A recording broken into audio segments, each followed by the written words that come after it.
আসসালামু আলাইকুম deer listener, আমি আছি HM Mazaharul আপনাদের সঙ্গে। তো বরাবর মতো আজকের নতুন একটা বিষয় নিয়ে হাজির হলাম। আজকের বিষয় কীভাবে আমরা যে কোনো লো রেজুলেশন ইমেজকে হাই রেজুলেশনে কনভার্ট করতে পারি। তো চলুন আমরা কথা না বাড়িয়ে কাজটি শুরু করি। তো তার জন্য আমাদের যে সফটওয়্যার ব্যবহার করতে হবে সেটা হচ্ছে ফটোশপ। যে কোনো ভার্সন ইউজ করলে হবে। আমি ব্যবহার করছি ফটোশপ সিসি। তো আমি এটি ওপেন করছি।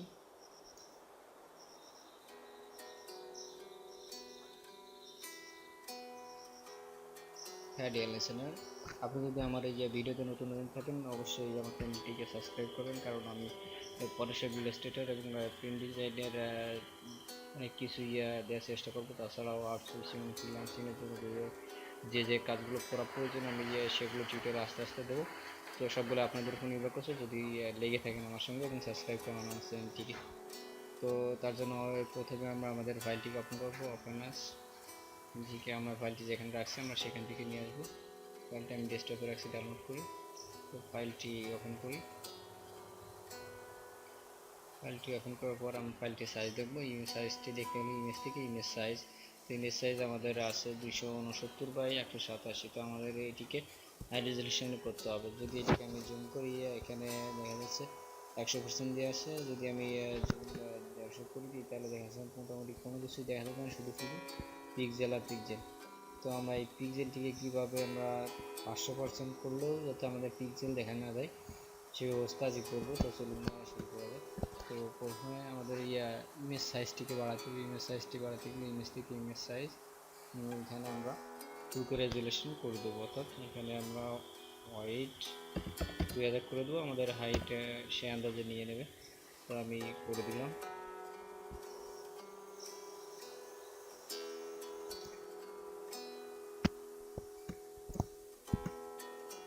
এখন আমি জুম আউট করি। জুম আউট করার পরে আমরা এখন যাবো ফিল্টার থেকে যাব পিক্সেলের থেকে নয়েজ, সরি যাব আমরা নয়েজ থেকে রিডিউস নয়েজ। তো এটি আমরা দেখে নেবো আসলে কার পিসিতে কতটুকুখানি কনফিগারেশন কতটুকুখানি প্রয়োজন। তো এখানে আমরা স্ট্যান্ড বাড়িয়ে নিতে পারি। আমরা যার ইচ্ছে অনুযায়ী বাড়িয়ে নিয়ে কমিয়ে দেখতে পারি যে আমাদের আসলে কতটুকু দিলে কেমন দেখাবে।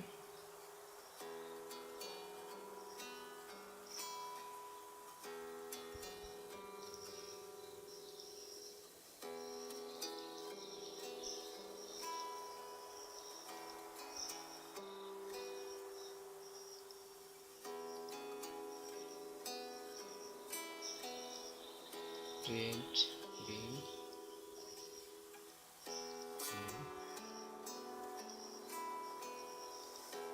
হোয়াইট।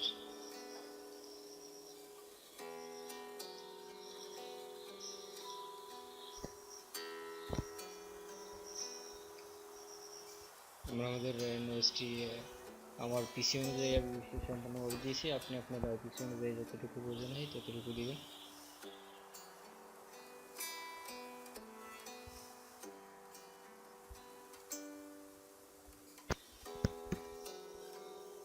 তো আমাদের সাইজটি ছিল পূর্বে ছিল হচ্ছে 287 কি 97 এরকম। তো এখন আমাদের ফাইল সাইজটি বাড়ানোর পর আমাদের ফাইল সাইজটি হয়েছে 2877 এবং রেজুলেশন হয়েছে 72। এখানে আমরা যদি প্রিন্ট ডিজাইনের জন্য করতে চাই অবশ্যই আমরা 300 রেজুলেশন দিয়ে দেবো, যাতে আমাদের পিকচারটি না ফাটে। আর তাছাড়া যদি মনে করেন যে না আমি আমার লো রেজুলেশন থেকে আমি হাই রেজুলেশনে নিয়ে আমি প্রিন্ট ডিজাইন করবো, তো অবশ্যই আমি সাজেস্ট করবো যে প্রিন্ট ডিজাইন যদি করে থাকেন তো অবশ্যই এটিকে আপনি ভেক্টর ট্রেস করে নেবেন, সেটা ইলাস্ট্রেটরে। তাছাড়াও এখান থেকে হতে পারে সেটা হচ্ছে আপনি যদি এখানে কালার সিএমওয়াইকে করে নেন তাহলে হতে পারে।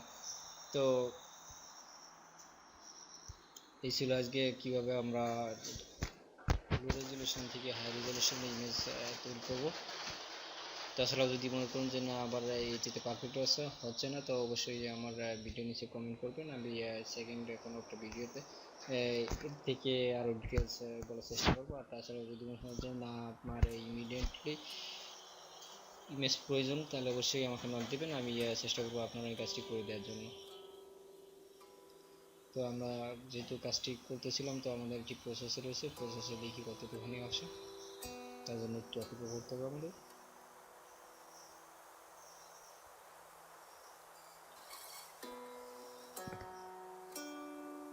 এর মাঝে কথা সেটা হচ্ছে আমার এই ভিডিওতে নতুন হয়ে থাকলে অবশ্যই চ্যানেলটিকে সাবস্ক্রাইব করবেন, কারণ আমি শুধু ফটোশপ নয়, আমি আরও অন্যান্য সকল টিউটোরিয়াল দেবো, যেমন রিয়েল এস্টেটার কিংবা কুরেল ড্র, তাছাড়াও রয়েছে কুলের ভিতরে যেগুলো সফটওয়্যার আছে ভিডিও এডিটিং এবং সফটওয়্যার অডিশন কিংবা অডিও সিডি, তাছাড়াও আমি অন্যান্য বিষয় নিয়ে আস্তে আস্তে আলোচনা করব।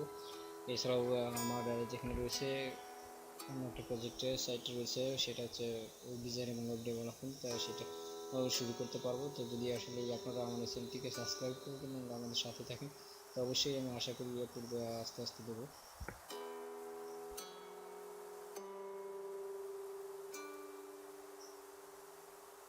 আমাদের ইমেজ সাইজটি নেওয়ার জন্য আমাদের সময় দিতে হবে, যা যা কিছু কম্পাউন্ড অংশই সেটা সাইজটি নেবে।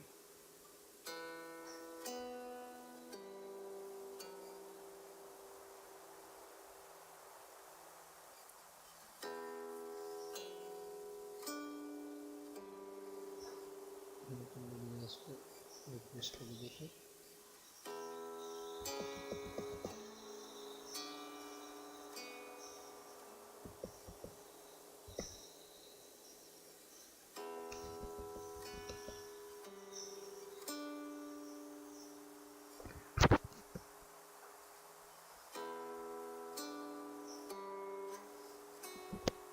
এছাড়া এখান থেকে ফিল্টার থেকে ব্লোর কিংবা গোশিয়ান ব্লো, এখান থেকে আপনি আপনার এই মতো চুজ করে নিতে পারেন। এখানে রয়েছে আপনার কাজের ভিতরে ব্রাশ টুল এবং ব্লোয়ার, এবং তাছাড়াও রয়েছে স্কেচ। এগুলোর ভিতরে আপনি আস্তে আস্তে করে দেখে নেবেন যে আপনার জন্য কোনটি পারফেক্ট হয়। তো অবশ্যই যদি আমি এগুলো সঠিকভাবে আলোচনা করতে চাই এক একটা করে, তাহলে আমার এখানে 2 থেকে 3 ঘন্টা লেগে যাবে, যার কারণে আমি সময় দিতে পারবো না। তো সরি, আপনারা চেষ্টা করতে থাকেন। তাছাড়াও যদি কোনো অত্যন্ত সমস্যার ভিতরে পড়ে যান, তাহলে অবশ্যই নক করবেন, আমি চেষ্টা করবো স্ক্রিনে যোগাযোগ করার মাধ্যমে আপনার এটি সমাধান করে দেওয়ার জন্য। আমার টিউটোরিয়ালের সাথে থাকার জন্য সবাইকে ধন্যবাদ।